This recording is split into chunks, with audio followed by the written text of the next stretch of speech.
Made a deal, they broke it, probably 10 times, and they killed a lot of people. They killed our people. We are just going forward. We're attacking them tonight. We're taking out all of their capability for anything having to do with the Strait, with the Hormuz Strait. And I think in the end, we will end up just controlling the whole thing. They've been negotiating for 47 years, but nobody's ever hit them militarily. We're hitting them very hard. They made a deal.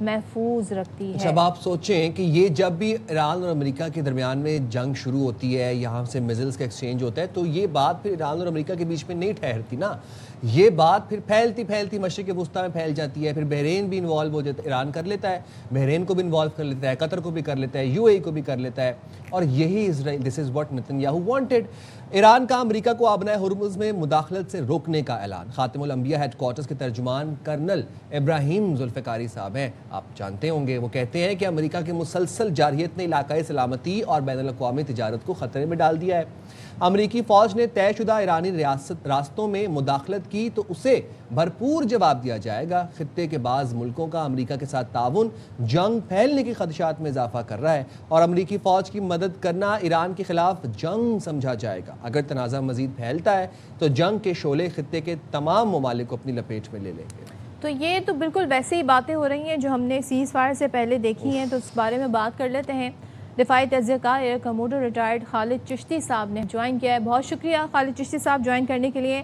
مجھے ذرا سمجھائیے گا, 3 راتیں ہو گئی ہیں کہ امریکہ کی جانب سے فضائی حملے کیے جا رہے ہیں, دوسری طرف سے یہ بھی دعویٰ امریکہ یہ بھی کر رہا ہے کہ بڑا بھاری نقصان ایران کو ہم پہنچا رہے ہیں. آبنائے ہرمز پر اب صرف بلاکیڈ کی بات نہیں ہو رہی, بلکہ ٹول کون لے گا, فیس کون لے گا, اس کی بھی بات ہو رہی ہے.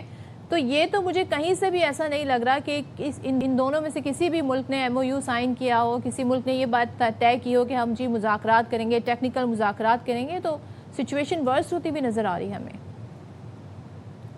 جی بہت شکریہ صدف حسین, آپ نے انوائٹ کیا. اب تو آن دا لائٹر نوٹ شروع کرنا چاہیے. جو آپ جس کی معاہدے کی بات کر رہی ہیں, میرا خیال ہے میمورینڈم آف انڈرسٹینڈنگ کی بجائے وہ لگتا ہے میمورینڈم آف مس انڈرسٹینڈنگ, کیونکہ آپ نے دیکھا اپنی اپنی انٹرپریٹیشن ہو رہی ہے اپنی اپنی انٹرسٹ کی, اور جو خاص طور پر امریکہ اور دونوں سائڈیں جو 40 دن کی جنگ میں ثابت نہیں کر سکی, وہ امن کے تھرو یا پیس جو ایم او یو ہوا ہے اس کے تھرو ثابت کرنے کی کوشش کر رہی ہیں, اور کنٹینیوسلی یہ کوشش کر رہی ہیں کہ آپٹیکلی کون جیتا ہے. جو ایک ڈائیورجنٹ انٹرسٹ ہے, اس میں کوئی شک نہیں ہے کہ ایران نے سسٹین کیا ہے, نیو فاؤنڈ کانفیڈنس ہے, ایک لیوریج اس کو ملا ہے اسٹریٹ آف ہارموز کا, ایک نیو بارگیننگ چپ مل گئی ہے, ریجنلائز جس طرح اس نے جنگ کو کیا ہے. لیکن میرا خیال ہے ایران کو یہ سوچنا چاہیے کہ وہ ایک تھریش ہولڈ کو کراس جب کر کے دوبارہ ساری جنگ کی لپیٹ میں چلا جائے تو وہ بھی ایک احتیاط ایران پہ زیادہ لازم ہے. اس کی وجہ یہ ہے کہ اگر زیرو ٹالرنس رکھی, اس کی وجہ سمجھ آتی ہے مجھے کہ اسٹریٹ آف ہارموز پہ کوئی بھی جہاز گزرنے والا وہ نہیں گزرنے دینا چاہتے. وہ سمجھتے ہیں جتنی ان کی فرم کنٹرول ہوگا, ان کی اجارہ داری جتنی ایشورڈ ہوگی, اتنا ہی امریکہ سے وہ بہتر بارگین کر پائیں گے. لیکن میرا خیال ہے ایران نے یہ بھی سوچنا ہوتا ہے کہ کہاں تک وہ ایران کی انٹرسٹ میں ہوگا یہ جو بھی ایکشن لیں گے, اور کہاں وہ اسرائیل کے حق میں چلی جاتی ہے بات. جو سائم بھی کہہ رہے تھے کہ یہ تو پھر اسرائیل خوش ہوتا ہے سب سے زیادہ. نیتن یاہو کے لیے یہ جو امن ہے, چاہے ٹیمپریری ہوا یا ایم او یو ہوا, یہ سوئسائڈل اور ایگزسٹیشنل تھریٹ ہے, کیونکہ وہ سمجھتا ہے نیتن یاہو کے بقول یہ تو وہ جنگ میں لے کر آیا تھا اس کو, امریکہ کو دھکیل کے. اب اگر اس کو کامیابی نہیں ہو رہی تو امریکہ کو ریلائز کرنا ہے, اسرائیل کو تو یہ ریلائز ہوا ہے کہ وہ ٹیک ہوم کچھ نہیں ملا اس جنگ کے دوران. اسی لیے ابھی ایک سروے اسرائیل میں ہوا تھا, صرف 11% لوگوں نے, ایک چینل 12 نے کیا تھا, 11% لوگوں نے یہ کہا کہ ایران کے مخالف اسرائیل جنگ جیتا ہے. باقی 89% یا نو آنسر تھا, یا وہ کہتے ہیں ہم ہارے ہیں. تو یہ بہت بڑا پریشر ہے. اب ایک اور پریشر بھی ہے, نیتن یاہو پر الیکشن آ رہا ہے, اس کو پتا ہے کہ میں الیکشن ہار جاؤں گا, میں نے تو بیانیہ یہ بیچا تھا. ایک آخری بات اس سوال کے جواب میں یہ کلوزنگ میں کہوں گا کہ ایران کو یہ پتا ہے, اور یہ پتا ہونا چاہیے کہ اس وقت بھی اس میں امریکہ کے تقریباً 50,000 ٹروپس اس ایریا میں موجود ہیں. اب 50,000 کو اگر آپ گلوبلی دیکھیں تو دنیا میں 192 ممالک ہیں ٹوٹل. 140 ممالک دنیا میں ایسے ہیں جن کی فوج کی تعداد 50,000 یا اس سے کم ہے. تو آپ امیجن کریں کہ ایکولنٹ اور لیس دین انڈیویجولی فورسز جو 140 ممالک ہیں, ان کے برابر تو ابھی بھی ملٹری یہاں موجود ہے. ٹریگر کریں, نیتن یاہو جب ٹریگر کرتا ہے تو پریزیڈنٹ ٹرمپ ایک ایگو میں آ کے پھر ان پہ obligatory لگتا ہے کہ حملہ کرنا. تو یہ دیکھ رہے ہیں.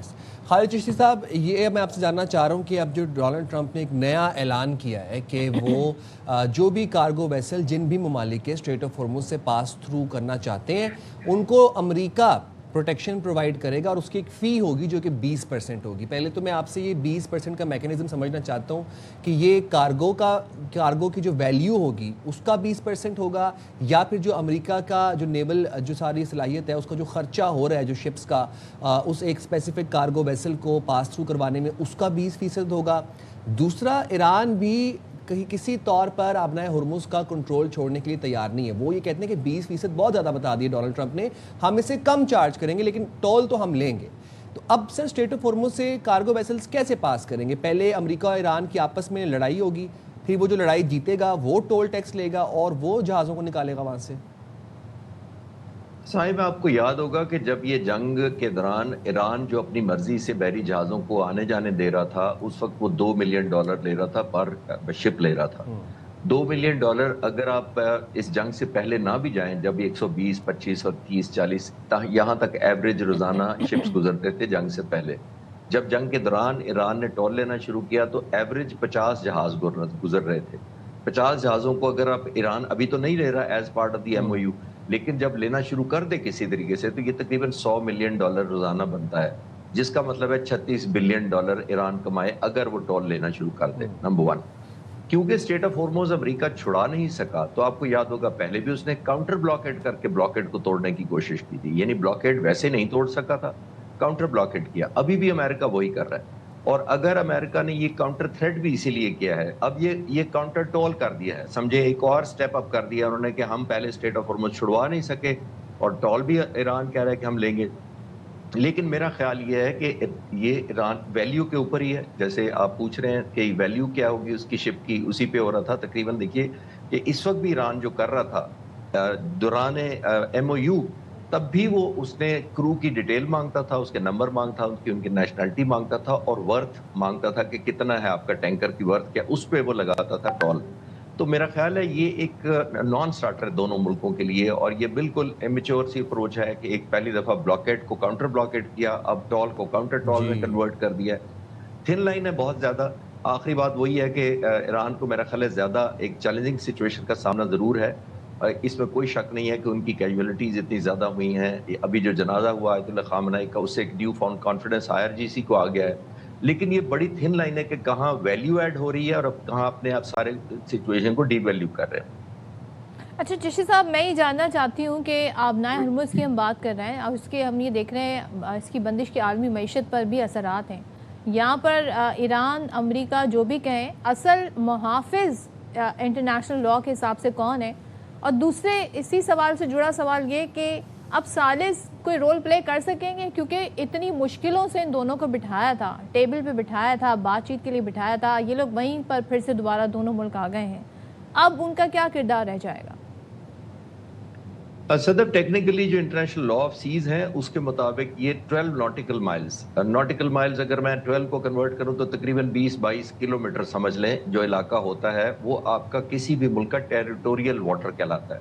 ٹیریٹوریل واٹر کا مطلب یہ ہوتا ہے کہ وہاں پہ آپ کی سیکیورٹی آپ کی ذمہ داری ہوتی ہے. اگر کوئی آئل یا منرل نکلے وہ آپ کر سکتے ہیں, اگر کوئی وائلیٹ کرے اور سیبوٹاج یا ٹیررسٹ ایکٹیویٹی کرے وہ آپ کی ٹیریٹوریل ایکٹیویٹی ہوتی ہے. لیکن آپ as per the international law shipping نہیں روک سکتے وہاں سے. پیسفل شپنگ یا پیسفل ایکٹیویٹی کو یا گلوبل ٹریڈ کی یا ہیومینیٹیرین جو نیڈز ہوتی ہیں ان کو آپ انٹرسیپٹ نہیں کر سکتے. یہ انٹرنیشنل لا ہے. یہاں پہ کیونکہ جو چوکنگ پوائنٹ ہے وہ ہارڈلی کوئی 35 کلومیٹر ہے بٹوین عمان اینڈ ایران, تو یہ انٹرنیشنل لا پہ اپلیکیبل اس طرح ہوگا کہ یہاں دونوں نہیں ٹیکنیکلی نہیں رو سکتے. ایسی صورت میں ہوتا یہ ہے کہ وہ پھر بھی اوپن رہے گا, کسی ایک ملک کی اجارہ داری نہیں ہوگی. لیکن جو آپ بھی کہہ رہے تھے, سائم نے بھی انٹروڈکشن میں کہا کہ جی یہ تو پھر پہلے اسٹریٹ آف ہرمز کھلا ہوا تھا, اس کو بند کر کے پھر کھول رہے ہیں اور پھر بند کر کے پھر کھول رہے ہیں, تو یہ کون سی جنگ ہوئی؟ یہ تو ایک نان سٹارٹنگ کہہ لیں یا دیر از نو میتھڈ ان دا میڈنس. تو اس انٹرنیشنل قوانین کے مطابق یہاں دونوں کی ملکوں کی نہیں ہو سکتی. آپ نے نوٹ کیا, اسی لیے ایران عمان کو کنونس کرتا رہتا ہے اور ان سے مذاکرات کرتا ہے کہ ہم دونوں مل کر کریں گے تو ہم تھوڑا سا ہائر پیڈسٹل پہ چلے جائیں گے. لیکن آخری جملہ میں اس پہ یہ کہوں گا کہ مجھے لگتا ہے کہ ایران کو یہ کلیئر ہے کہ وہ لانگ ٹرم نہیں کر سکے گا. اس کو یہ دو چیزیں چاہیے مجھے لگتا ہے. نمبر 1, اس کو پتا ہے کہ گیو اپ اس کو کرنا پڑے گا کسی نہ کسی سٹیج پہ. وہ اس کو بارگیننگ لیوریج کے طور پہ یوز کر رہا ہے. ہاں وہ کر کیوں رہا ہے؟ ایک وہ کر رہا ہے بارگیننگ کے لیے کہ جب میں بارگین بہتر ملے گی, کچھ ساتھ سے جو فریز ہوئے ہیں وہ مل جائیں گے مجھے. اور دوسرا وہ اسٹریٹ آف ہارموز کو as a buffer zone use کرنا چاہتا ہے، جس کا مطلب یہ ہے کہ وہ سمجھتا ہے کہ پورے کے پوری اسٹیٹ آف ہارموز پر میری انٹیمیشن، مجھے اطلاع دیے بغیر، میری کلیئرنس کے بغیر، چاہے ٹول نہ بھی وہ لے، بٹ ایک نامنل سا ایک انٹیمیشن، کلیئرنس اور سرویلنس جو ہے وہ ایران کی ہو، جو بھی شپنگ لائنز گزرے ادھر سے. مجھے لگتا ہے وہ مور آف، جس کو میں نے کہا نا کہ سمبولک کرنا چاہتا ہے اور ایک بفر زون کے طور پہ اس کو ایڈ کرنا چاہتا ہے. اچھا سر، انسانی فطرت یہ ہے کہ وہ ہمیشہ انسان جو ہے وہ ایک سہل راستہ اپناتا ہے. سب سے پہلے آپ نے ہرمز ایک آج سے 3-4 مہینے پہلے تک ایک سہل راستہ تھا، جیسے ابھی آپ نے بھی ذکر کیا کہ لوگ وہاں سے ٹول دے کے ممالک اپنے شپمنٹس گزار رہے تھے. اب وہاں پہ بے حد جو ہے ہم دیکھ رہے ہیں ایک فساد برپا ہوا ہے، مسلسل وہاں پر ایکسچینج ہو رہا ہے، میزلز کا، جہازوں کا نقصان ہو رہا ہے، مال بردار جہاز ہیں وہ ان کو نشانہ بنایا جاتا ہے، اور کنٹریز کا، ممالک کا اچھا خاصا نقصان ہو رہا ہے اس کے اندر. آپ کو لگتا ہے کہ اب سر جوڑ کے سب ممالک بیٹھیں گے اور کوئی آلٹرنیٹ روٹ اپنائیں گے اور پھر اسی آلٹرنیٹ روٹ کو ہی اپنایا جائے گا، اور آپ نے ہرمز جو ہے وہ اتنی یوزفل نہیں رہے گی ان دا ڈیز اور ایئرز ٹو کم؟ جی بہت اچھا سوال ہے، اور جواب ہے ہاں، مختصر، اور اس کی میں تفصیل پیش کر دیتا ہوں. دیکھیے یو اے ای نے آلریڈی فجیرہ، ان کی ایک چھوٹی سی پورٹ ہے before strait of Hormuz. That means اگر فجیرہ میں جو انہوں نے بہت زیادہ تیزی سے کام شروع کر دیا، وہ پورٹ ہے جو اسٹیٹ آف ہارموز سے پہلے آتی ہے، جس کا مطلب ہے کہ you a E long term میں میرا خیال ہے 1.5 سے 2 سال انہوں نے بہت ہائی سپیڈ کام ہو رہا ہے اس پہ کام شروع کر دیا ہے. سعودی عرب کی ریڈ سی کی طرف ایک پائپ لائن آلریڈی تھی جو جس میں سے 2 ملین بیرل گزرتا تھا، اس کو 7 ملین بیرل روزانہ پہ لے کے جا رہے ہیں. انہوں نے اس پہ بہت کام شروع کر دیا ہے. دیٹ مینز آلدو وہ باب المندب ہوگا لیکن وہ ریڈ سی کی طرف ہوگا، جو سعودی عرب کو ایڈوانٹیج ہے. تو تمام کے تمام ممالک جو ہیں یہ جو ریجنل ہیں، انہوں نے آلٹرنیٹ کے شروع کر دیا ہے. اور اگر آپ جاپان کو، کوریا کو، چائنا کو اور بڑے ممالک کو دیکھیں تو وہ انہوں نے تمام ایک ایز اے جنگ کہہ لیں، جنگی بنیادوں پر ایک کیمپین شروع کر دی ہے کہ آلٹرنیٹ سورس آف انرجی کی وجہ سے ہم سوئچ کر جائیں، جس کی وجہ سے ہماری ایران اور اسٹیٹ آف ہارموز اور امریکہ اور ان تمام فیکٹرز پر جو ابھی دنیا نے دیکھے اس پہ ڈپینڈنسی کم ہو جائے گی. یہ ایک نیو فاؤنڈ ریئلزم دنیا کے اندر ہے کہ آپ کو آلٹرنیٹ سورس آف انرجی پہ جانا پڑے گا گلوبلی، لیکن جو ریجنل ہے وہ تمام کے تمام ممالک آلٹرنیٹ اپنی سپلائی روٹس اور جوکنگ پوائنٹس اور ڈسٹریبیوشن سینٹرز علیحدہ بنا رہے ہیں. اور چشتی صاحب، ہم جب دیکھ رہے ہیں کہ جواب میں جب ایران اٹیک کرتا ہے تو وہ ان کنٹریز کو بھی نشانہ بناتا ہے، جی سی سی کنٹریز جہاں پر امریکی بیسز موجود ہیں. اب ڈائریکٹ امریکہ پہ تو اٹیک نہیں ہو رہا ہے. ابھی میں تھوڑی دیر پہلے دیکھ رہی تھی متحدہ عرب امارات نے کافی غصے کا بھی اظہار کیا. انہوں نے کہا کہ ہماری سالمیت اور خود مختاری پر اٹیک ہے جس طرح حملے ہو رہے ہیں. یہ ممالک کب تک اس سچویشن کو ویٹ اینڈ واچ والی پالیسی اپنائیں گے؟ کیونکہ پہلے تو پھر بھی ایک یہ سہارا تھا کہ چلے جی ثالث موجود ہیں، چلے جی ثالث مذاکرات کروا رہے ہیں، یہ کوشش ہو رہی ہے، وہ کوشش ہو رہی ہے. اب ثالثوں کی کوشش بھی سامنے آ گئی، ثالثوں نے بڑی محنت بھی کی، یہ بھی آپ نے دیکھ لیا. ایم او یو کے بعد ایم او یو آپ نے کہا خود ہی کہا کہ یہ میمورینڈم آف مس انڈرسٹینڈنگ بن گیا اب تو یہ. تو اب وہ بھی میدان میں آ سکتے ہیں، کتنا برداشت کریں گے وہ لوگ؟ جی صدف، دیکھیے جو پہلا راؤنڈ ہوا نا، دنیا نے تھوڑا سا ایک ایلیمنٹ آف ایکسیپٹیبلٹی مان لیا. ایران کا جو پہلی جنگ ہوئی تھی اس میں یہ مان لیا کہ ایران کے پاس کیونکہ لانگ رینج ہے نہیں، ایران کو جو اپنا ڈیفینڈ کرنا ہے اس کے لیے اسرائیلی ایک ٹارگٹ لیجیٹمیٹ ہے. اور سیکنڈ تھوڑا سا ایک ایلیمنٹ آف ایکسیپٹیبلٹی، میں لیجیٹمیسی اپنے پوائنٹ آف سے، ایران کے پوائنٹ آف سے کہہ رہا ہوں کہ انہوں نے سمجھا کہ ہم لیجیٹمیٹ ہیں ٹارگٹ کرنے میں. لیکن جو ابھی ہو رہا ہے، دیکھیے یہ جو کچھ ٹائم تھا اس کے اندر ایران کو چاہیے تھا کہ وہ ایک کشننگ ڈیولپ کرے، واپس ری گین کرے جو بروکن یا بریچ ٹرسٹ تھا، اس کو ان کی لائلٹی کو گین کرے. اس کی وجہ یہ ہے کہ دیکھیے جب لائلٹی گین کرے گا تو یہ ممالک کمفرٹیبل ہو جائیں گے کہ ایران ہمیں بلی نہیں کرتا، امریکہ یہاں سے چلا جائے. لیکن اگر ایران اس طرح کی اسٹرائکس کرتا رہتا ہے تو اس کا سب سے بڑا نقصان یہ ہے کہ یہ تمام ممالک دوبارہ امریکہ کو رجوع کریں گے، چاہے ان کو پتا ہے کہ امریکہ نہیں ڈیفینڈ کر سکا، اور انڈائریکٹلی وہ اسرائیل کو رجوع کریں گے. یو اے ای کا آپ نے دیکھ لیا کتنا انفلوئنس ہے وہاں پہ اسرائیل کا. تو یہ سارے فیکٹرز ہیں، ایران خود ہی ان کو پش آؤٹ کر رہا ہے ٹو ورڈز امریکہ اور ٹو ورڈز اسرائیل انڈائریکٹلی. تو ایران کو اس وقت ری گین کرنا چاہیے تھا یہ ایک ایلیمنٹ آف ٹرسٹ. وہ میرا خیال ہے ٹیکٹیکلی ان کی طرف سے یہ فیصلہ اتنا ٹھیک نہیں ہے جس کو میں اپریشیٹ کروں. اور میں چاہوں گا کہ ایز این انٹرنیشنل کنٹری جو اپنے اس نے نیو فاؤنڈریزم کر لیا ہے، اب اس کو ویلیو ایڈ کرتا اور ان ملکوں کو یہ شور کرواتا کہ وہ میری مجبوری تھی، میں لانگ ٹرم میں آپ کے لیے بلی یا ایک پولیس مین نہیں بنوں گا، تو آپ امریکہ کو یہاں سے نکالیں، بجائے یہ کرنے کے دوبارہ کنورج کر دیا اسرائیل کو بھی امریکہ کی طرف اور انہی ملکوں کو امریکہ کی طرف. کریکٹ سر. دو چھوٹی چھوٹی چیزوں پہ آپ کا کمنٹ جاننا چاہوں گا. ایک تو کیئر سٹارمر صاحب نے جاتے جاتے ایک نیا شوشہ چھوڑ دیا ہے, انہوں نے پاسداران انقلاب کو دہشت گرد تنظیم برطانیہ نے قرار دے دی ہے. ایک تو ذرا وہ بھی بتا دیں کہ وہ کس ٹینجنٹ پہ ہیں. اب وہ آفس چھوڑنے سے پہلے کوئی ڈونلڈ ٹرمپ کی خوشنودی حاصل کرنا چاہتے ہیں, کیا وہ کرنا, یا نیٹو کے ساتھ تعلقات ڈونلڈ ٹرمپ امریکہ کے واپس بحال کرنا چاہ رہے ہیں, وہ پوائنٹ کیا تھا ان کا, وہ کس ٹینجنٹ پہ ہیں. دوسرا سر یہ کہ اب پاکستان کو بھی کتنی اشد ضرورت ہے کوئی آلٹرنیٹ روٹ فائنڈ آؤٹ کرنے کی, کیونکہ اب یہاں پر تو لڑائیوں کا سلسلہ بڑھتا ہی چلا جا رہا ہے نا. تو ہماری تو معیشت کی سر کمر ٹوٹ گئی, ابھی تک ہمارے پاس لوور سطح پہ وہ ریلیف پہنچا ہی نہیں تھا کہ 9% آج پھر سے عالمی مارکیٹ میں خام تیل کی قیمتیں بڑھ گئی ہیں ڈونلڈ ٹرمپ کے اس 20% والے بیان کے بعد. تو ہمیں کتنی ضرورت ہے سر آلٹرنیٹ روٹ فائنڈ آؤٹ کرنے کی؟ جی, پہلا سوال جو آپ کا ہے وہ یہ پہلا پورشن جو آپ نے کہا بالکل ٹھیک کہا کہ وہ جاتے جاتے یو کے پرائم منسٹر نے سوچا کہ میں اپنی ایک لیگیسی پازیٹیو نوٹ پہ چھوڑ جاؤں اور ایک گڈ ول کریٹ کر جاؤں امریکن پریزیڈنٹ کے ساتھ. خاص طور پہ مجھے وہی ایکشن نظر آتا ہے, کیونکہ اس سے اس وقت سگنیفیکنٹ نہیں ہے. یہ سب سے بڑے تو نیگوشیٹر جو اس وقت باقر کالباغ ہیں وہ IRGC کے ہیڈ رہے ہیں, جو اس وقت ان کے اسپیکر ہیں جو مذاکرات کر رہے تھے. جو اس وقت IRGC کے ہیڈ اور ان کے جو ایڈوائزر ہیں وہ IRGC کے بڑے ایکٹیو کمانڈر رہے ہیں. تو یہ اس وقت more of a optic symbolic لگتا ہے, میرا نہیں خیال جنگ میں ایران کو کوئی ڈیمیج ہوگا. That's number 1.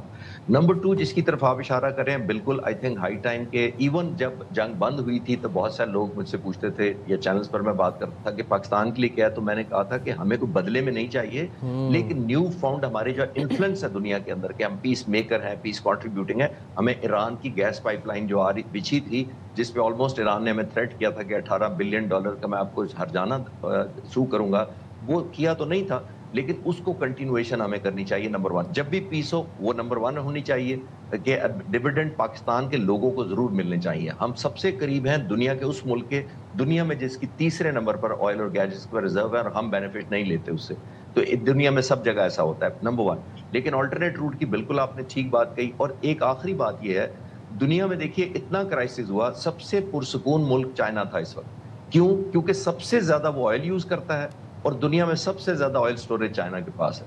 تو چائنا نے فورس ہی کیا ہوگا ایسی چیزوں کو کہ میرے پاس اپنی سٹوریج ہونی چاہیے. ہماری storage capacity as compared to global بہت کم ہے, تو ہمیں وہ بھی ایڈ کرنی چاہیے اور آلٹرنیٹ روٹ بھی لینا چاہیے. بالکل صحیح کہا آپ نے. تھینک یو سو مچ. خالد چشتی صاحب ہمارے ساتھ تھے, کرنٹ صورتحال پر تجزیہ دے رہے تھے. اچھا, بات یہاں پر ہو رہی ہے آئل کی اور پھر ظاہر پرائس بڑھنے کی. اب فائدہ تو اس سے اٹھاتے ہوں گے یقیناً آئل پرائس. ڈونلڈ ٹرمپ کے ایک بیان سے جی مارکیٹ جو ہے وہ اوپر جاتی ہے, ایک بیان سے مارکیٹ نیچے آ جاتی ہے. اب اسی تناظر میں آپ کو بتاتی ہوں جو امیر ممالک ہیں ان کی ایک نئی فہرست سامنے آئی ہے. ہم بھی ہیں اس میں, سن لیں آپ, ابھی اتنا دیکھیں اس میں کیا کیا ہے. اچھا, سوئس بینک کے عالمی مالیاتی ادارے UBS کی گلوبل ویلتھ رپورٹ ہے 2026 کی. یہ بتاتی ہے کہ ایک بالغ فرد کی اوسط دولت کے لحاظ سے, یعنی ایک انڈیویجول ہے, ایڈلٹ ہے, اس کی جو ایک اوسط دولت ہونی چاہیے اس لحاظ سے یہ ایک میٹرکس بنائے گئے ہیں, پیمانہ بنایا گیا ہے. تو سوئٹزرلینڈ پہلے نمبر پر ہے امیر ترین ممالک میں, امریکہ دوسرے نمبر پر ہے, اور لگزمبرگ تیسرے نمبر پر ہے. اچھا, میڈین ویلتھ یعنی کہ اوسط جس کی انکم ہے ایک عام آدمی کی, ایک عام شہری کی, اس لحاظ سے پھر آپ بتا دیں کیا ہے. تو پھر میری بات سنیں, اس لحاظ سے تو ابھی تو ہمارے یہاں پر تو وہ 8,400 والی بات ہی چلے جا رہی ہے. تو اوسط انڈیویجول دولت کی جب بات ہوگی تو پھر ہم تو خیر بہت ہی پیچھے کہیں قطار میں ہیں. بیلجیم, آسٹریلیا, نیوزی لینڈ اور ڈنمارک بھی نمایاں ممالک شامل ہیں اس فہرست میں. رپورٹ میں کہا گیا ہے کہ صرف اوسط دولت کسی ملک کی حقیقی خوشحالی کی مکمل تصویر پیش نہیں کرتی, کیونکہ چند انتہائی امیر افراد مجموعی اوسط کو بڑھا سکتے ہیں. Very correct. اس کے برعکس میڈن ویلتھ یہ ظاہر کرتی ہے کہ دولت معاشرے کے عام شہریوں میں کس حد تک تقسیم ہے.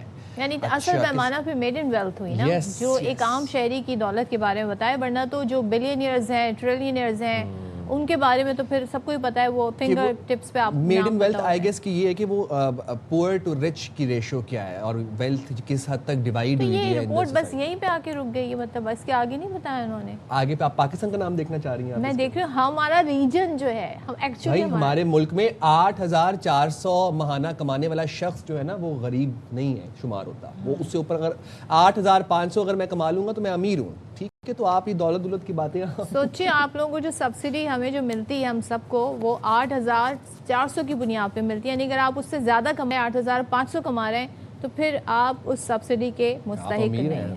امیر ہیں, دولت مند آدمی ہیں. امیجن پورا مہینہ نکالنا آپ نے. چھوٹی سی بریک لیں گے, حاضر ہوں گے بریک کے بعد. جناب اسٹے دیئر ود اس.